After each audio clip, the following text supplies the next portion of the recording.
좋은 아침입니다. 우리 기도하시면서 체프 시작하겠습니다. 하나님 아버지 감사합니다. 오늘 이 아침에도 나를 붙드시고 나와 함께 하신 하나님, 오늘 이 시간 예배하며 찬양하며 하루를 시작합니다. 말씀으로 내게 힘을 주시고 용기를 주시고 또 말씀에 나를 비춰보며 하나님의 뜻대로 오늘 하루를 살아갈 수 있는 힘과 믿음과 용기를 더하여 주옵소서. 감사함이 예수님의 이름으로 기도하옵나이다. 아멘. 자, 오늘 우리에게 주신 하나님 말씀은 마태복음 10장 17절부터 23절까지의 말씀 제가 봉독해 올리도록 하겠습니다. 사람들을 삼가라. 그들이 너희를 공회에 넘겨주겠고 그들의 회당에서 채찍질하리라. 또 너희가 나로 말미암아 총독들과 임금들 앞에 끌려가리니 이는 그들과 이방인들에게 증거가 되게 하려 하심이라. 너희를 넘겨줄 때 어떻게 또는 무엇을 말할까 염려하지 말라. 그때 너희에게 할 말을 주시리니 말하는 이는 너희가 아니라 너희 속에서 말씀하시는 이 곧 너희 아버지의 성령이시니라. 장차 형제가 형제를 아버지가 자식을 죽는 데에 내주며 자식들이 부모를 대적하여 죽게 하리라. 또 너희가 내 이름으로 말미암아 모든 사람에게 미움을 받을 것이나 끝까지 견디는 자는 구원을 얻으리라. 이 동네에서 너희를 박해하거든 저 동네로 피하라. 내가 진실로 너희에게 이르노니 이스라엘의 모든 동네를 다니지 못하여서 인자가 오리라. 아멘. 우리 사람들은 그 미래에 될 일을 알고 싶어하는 심리가 있습니다. 그 한국 역술인 협회라는 곳이 있더라고요. 거기 등록된 그 회원 수가 약 30만 명에 이른다고 합니다. 뭐 비용까지 포함한다면 대한민국 안에 있는 그 무속인이라고 할 수 있죠. 뭐 무당이라든지 역술인이 그 숫자가 약 50만 명 정도 된다고 합니다. 대한민국 최대 종교인 이 기독교의 목사의 수가 약 10만 명 정도에 되거든요. 그거에 비하면 뭐 엄청난 수의 사람들이 미래를 예언해 주겠다고 하는 그런 어떤 무속인들, 역술인들이란 얘기입니다. 그러니 이 기독교인이 아니라도 얼마나 많은 사람들이 정말 미신을 의지해서라도 미래를 알고 싶어 하고 있습니까? 물론 성경에도 많은 예언자들이 나와 있고 하나님께서도 우리 미래를 얼마든지 구체적으로 알려주실 수도 있을 겁니다. 하지만 하나님께서 그 미래를 감추시기도 하고 침묵하시기도 하는 그 이유는 사실은 간단해요. 그 미래가 좋은 것이든 나쁜 것이든 우리가 그것을 알게 되었을 때 감당할 수 없기 때문에 그렇습니다. 좋은 미래를 알게 되었을 때는 나태함과 교만함에 빠질 수 있을 거고, 나쁜 미래에 대해서는 이 두려움과 염려에 빠져서 정상적인 삶을 살아가기가 힘들 겁니다.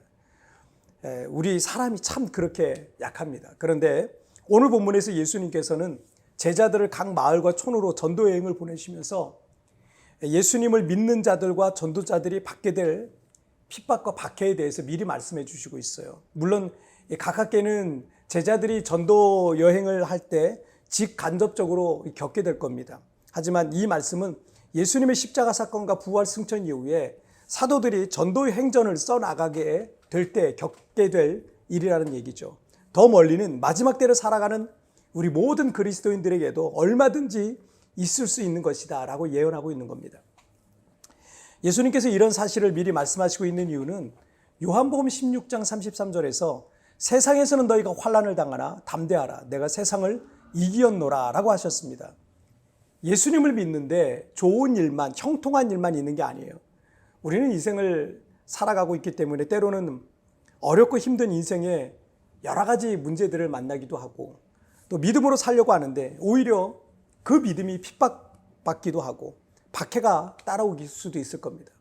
그런데 두려워하지 말고 염려하지도 말라는 거예요. 왜냐하면 우리 주 예수님께서 이미 이기신 싸움이라는 거예요. 예수님께서 이기셨어요. 이 싸움을 이미 이기셨어요.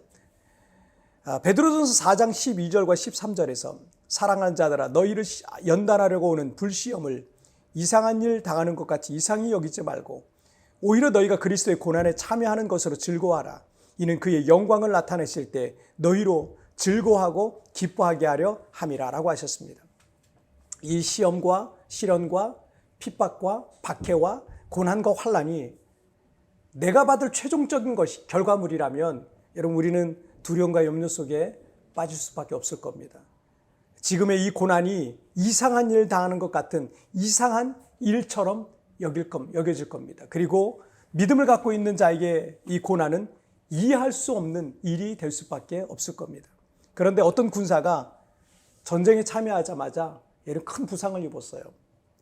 그 전쟁에서 제대로 싸워보지도 못하고 어떤 큰 공로를 세우지도 못했을지라도 우리나라가 승리했다면 그 부상 입은 군사 역시 승전군이 되는 거예요.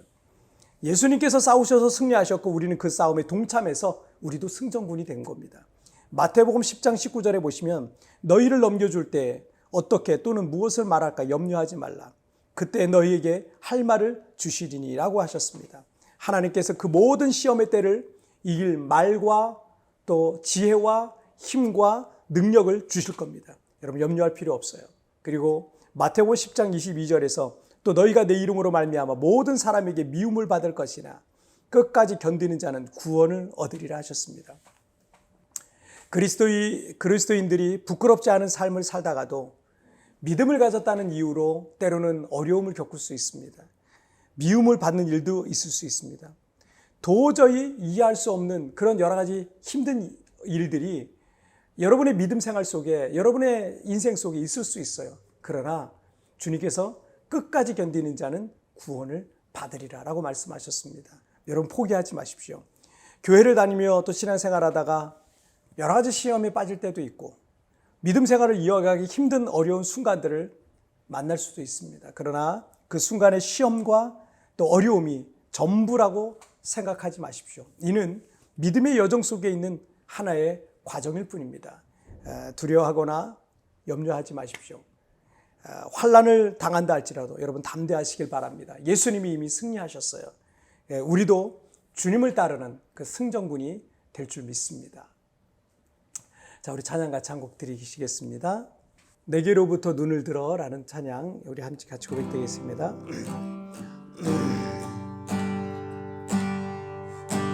내게로부터 눈을 들어 주를 보고 시작할 때 주의 일을 보겠네. 내 작은 마음도 일으켜서 하늘에 크게 하네. 주님을 볼 때 모든 시선을 주님께 드리고 살아계신 하나님을 느낄 때 내 삶은 주의 역사가 되고 하나님이 일하기 시작하네.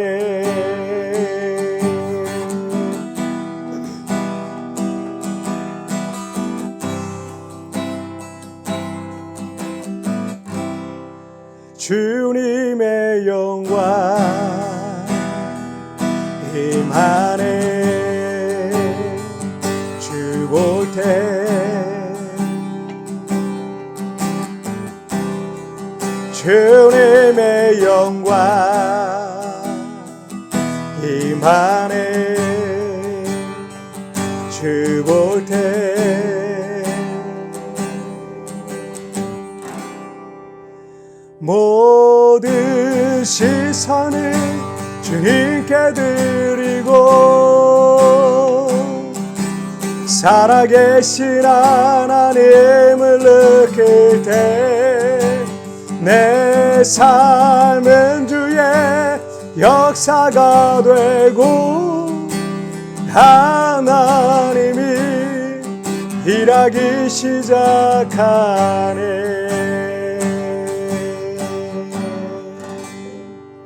아멘. 자, 우리 같이 기도하시겠습니다. 하나님 아버지 감사합니다. 너희가 환난을 당하나 담대하라. 내가 세상을 이기었노라. 주께서 말씀하신 바와 같이 주님께서 이미 승리하신 싸움 믿음으로 그 승전군에 동참하게 하여 주시옵소서. 두려워하지 않길 원합니다. 염려하지 않길 원합니다. 내 앞에 나를 두려워하게 만들 만한 여러 가지 상황들과 조건들이 있지만 그러나 믿음으로 담대하게 이 믿음의 싸움 승리할 수 있도록 축복하여 주옵소서. 오늘도 나를 붙잡아 주옵소서. 내 앞에 있는 어려움들 주님 찾아가 주시고 개입하여 주시고 주님 역사하여 주셔서 모든 장애물도 뛰어넘고 돌파해 나갈 수 있는 큰 믿음을 내게 더하여 주옵소서. 감사함이 예수님의 이름으로 기도하옵나이다. 아멘. 여러분 뒤편에 나오는 오늘의 묵상 보시면서 개인적으로 묵상하시고 짧게라도 뜨겁게 기도하시면서 오늘 하루 시작하시길 바랍니다. 여러분 오늘도 주님과 동행하시고요. 내일 우리 굿모닝 채플에서 뵙도록 하겠습니다. 승리하세요. 그 순간의 시험과 어려움이 전부라고 생각하지 마십시오. 이는 믿음의 여정 속에 있는 하나의 과정일 뿐입니다. 두려워하거나 염려하지 마십시오. 환난을 당한다 할지라도 담대하십시오. 예수님이 이미 승리하셨고 우리도 주님을 따르는 승전군이 될 것입니다. 지금 시련과 고난 속에 있습니까? 주님이 이기셨고 우리도 승전군이 될 것을 믿음으로 묵상하십시오.